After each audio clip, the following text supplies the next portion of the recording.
Това може би ще бъде първото влогче, което ще снимам някога за YouTube. Ето зад мен кой започва неговата подготовка за тренировката или загрявка. Аз сега ще загрея, ще направя една тренировка за гръб и гърди.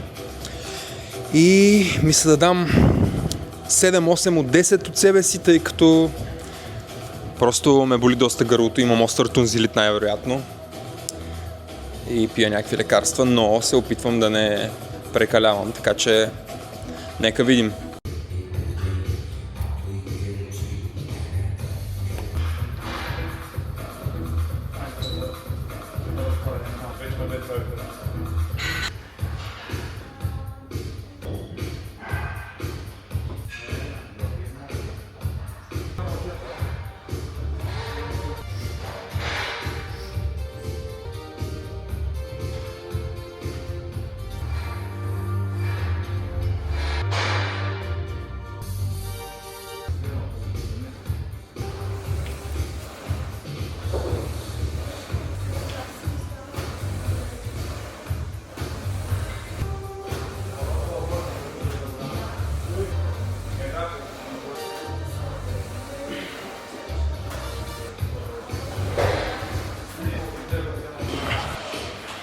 А сега да си и понаберем малко.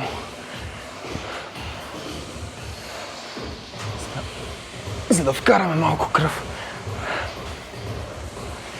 И в гърба.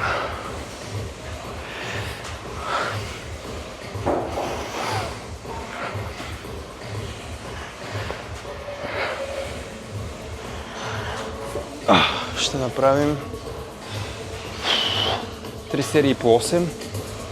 Като нали ще направим лицеви опорки, за да може да загреем цялата горна част. И този мой човек зад камерата, той днес няма да прави тази тренировка поради здравословни причини, защото иска да стане още по-здрав следващата седмица и прави много тежка тренировка. Цяло тяло. Това не знам кой го прави в днешно време. Само най-големите бикове, той затова е облякал нещо кафяво.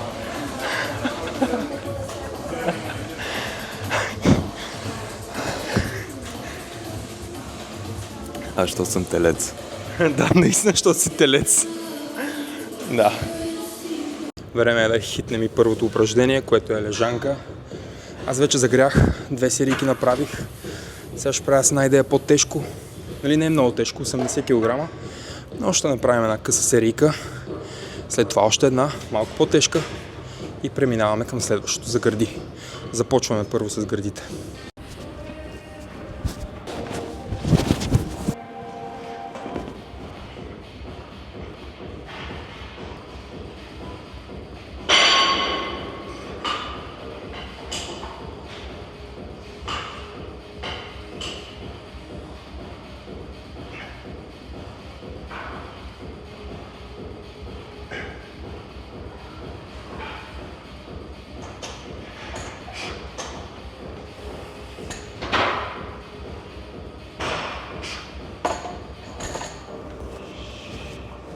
Разбира се, не носих микрофона, докато бутам, защото все пак щяхте да чувате едно пъшкане, което може би нямаше да е най-приятното нещо, ама спокойно.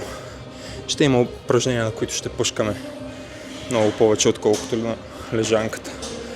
Второто упражнение, което ще направим за гърди, е именно флайс. Като тук ще направим 2 по-тежки серии, 8-10 повторения. И след това ще продължим напред. Ще го оставя да видим дали тук ще попъшкам, ама съмнявам се. Гледате си формата, гледате раменете да са паднали надолу и отпред да стягате.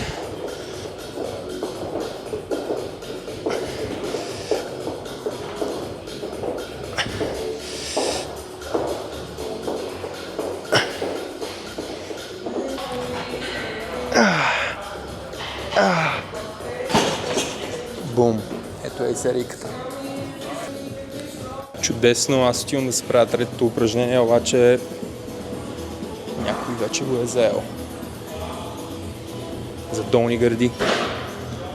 И сега ще видим дали ще мога да го направя или поне да се редувам с момичето, което го прави това упражнение. Ето я тази прекрасна машинка за долни гърди. Сега ще гледаме да направим някакво максче. Някакво PR-че, примерно. Но не мога да ви гарантирам, защото трето упражнение малко се забавих с цялото това снимане. Истината е, че би било добре, ако някой си има камерамен. Аз нямам в случая в момента, ама това не е проблем. Ще се измисли нещо. Сега да натрупаме килограмите и да видим после какво ще стане.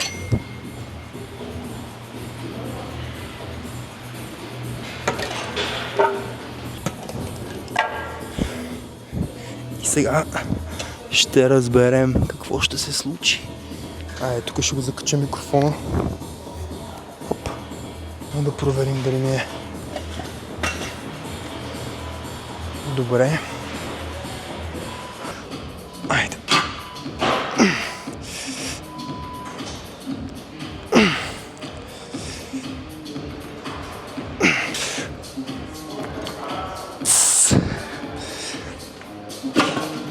Осем. Ще направим още една серия по 8 повторения. И ще приключим с гърдите и започваме гърба. So, that's for now.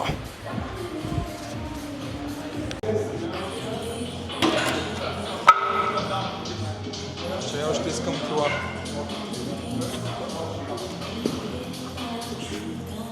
Толкова е разредено.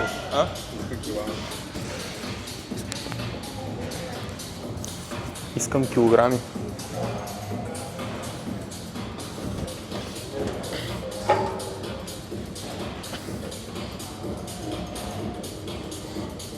Я покажи как се хваща.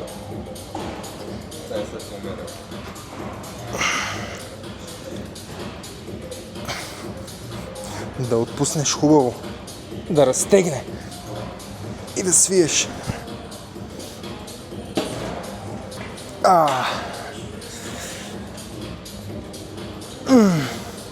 Още една.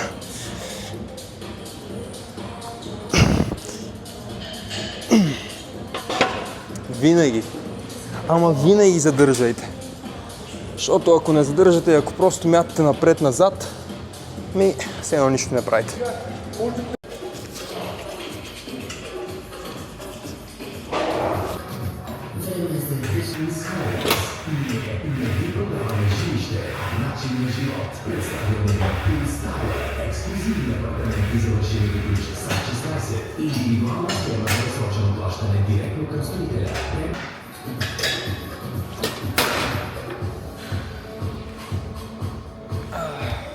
Това е положението. Еля се ме изостави, но на мен така иначе ми остава още едно упражнение.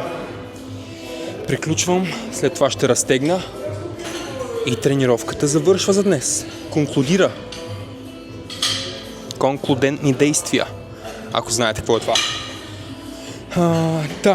Всичко, което ви показах до сега, не ви карам да го правите по този начин. За всяко тяло е индивидуално, всяко упражнение може да се изпълнява по конкретен за дадения организъм начин. Да, има си някакво технично изпълнение, което трябва да следва. Оттам нататък вече вие трябва да се нагласите.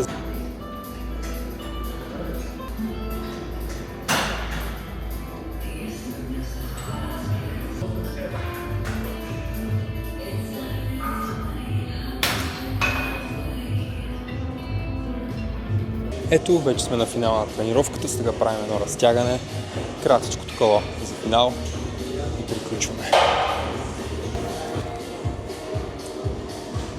Да, сега просто започваме така.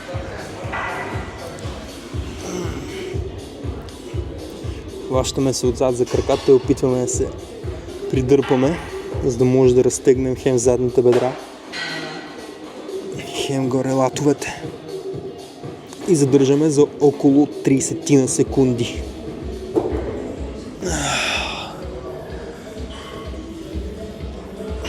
Лягаме после долу. И се преплъзгваме, за да може да разтегнем. И държим пак около 30 на секунди. Разтягането, загряването, всичко влиза под широкоспектърния термин чадър, амбрела, а именно йогата.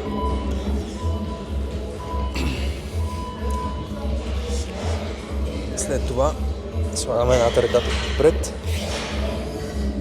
другата на тази страна и се опитваме да се хванем за левия крак, за да може да задържим и да разтегнем хубаво горната част. Сменяме. Сега ще видите горе-долу как трябва да се хванем. Но беше доста по-лесно, когато бях 10 кг по-надолу, преди да започна този бълк или основен период. И сега е малко по-трудно, но държим колкото можем. После пускаме. Правим една кобра и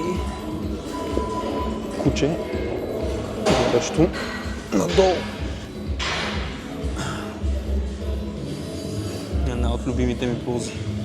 Но сега не съм свалил обувките и не се получава както трябва. Но все пак.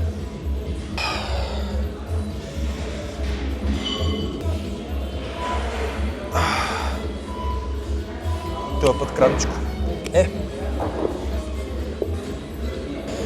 Това беше от мен, готини пичове. Първият ми влог. Надявам се да ви хареса. Готини тренировки ви желая. Тежки!